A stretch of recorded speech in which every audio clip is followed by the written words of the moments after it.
وڵات تا ئێسێمە لە شوێنی خۆمان هیچ شوێنەکانمان ڕادستی کەس نەکردووە هەر لێن و هەر لێرەش ئەمێنینەوە ئەوە یەک دوو من داوام لە میدیایەکی مەسئول بێ شەڕی درۆنی لەگەڵ خەڵکان نەکەن بۆ هەندێک ئەجندای سیاسی معەن خەڵک هیلاکە خەڵک ماندووە لە جاتی دڵنەوەی ئیتمنانی خەڵک چاواشەکاری نەکرێ باشە ئێمە لێرە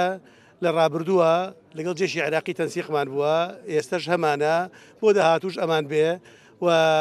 ئەوەی لێرە بووە برادران بە تەفسیل باسییان کرد ئێمە ڕێک کەوتوی لەسەر ئەوەی هەر شوێنێک پێویست بکە هێزی مشتەرەکی لێبێ ئەکرێ بیان نێرینە ئەوێنە ئەوەشی پێویست نەکە ئێمە لە شوێنەکانی خۆمانین حتا ئیتفاقمان کرد ئێمە لەو شوێنانە لەم شوێنانەی ئێمە هەم لە بەری خانەقین و هەم لە بەری جەلەولا و هەم لە بەری طبج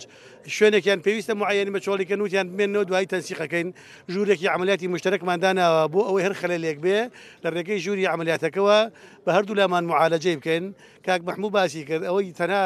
بۆ مەرحەلەیەکم ئەواندا فەوجێکی تەواوی کۆن لە جەلەولا بووە کاتی خۆی ئێمە گومانمان لەسەر تەرکیبەی ئەو فەوجە بووە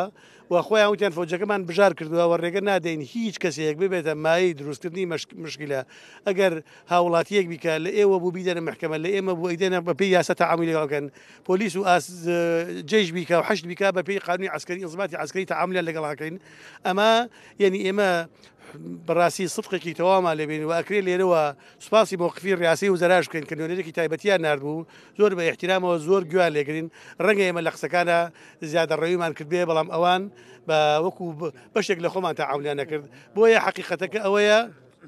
لەلای ئێمە هیچ مشکلەیەکمان نەبوو تا ئێستا ئەوان ئەو برادرانەی کە لە عێراق ڕئیسی ئەرکانی جێشی عێراقایدی عملیات قایدی شۆرتە محافظی دیالە ئەوان ئەم قسانیان بە ئێمە قسەی ئەوان نەقڵەکەم لەسەر ئەمە ڕێککەوتوین ئەوان ئەمنیەتی ئەم منتیقە پارێزراو بێ کێشە دروست نەبێ و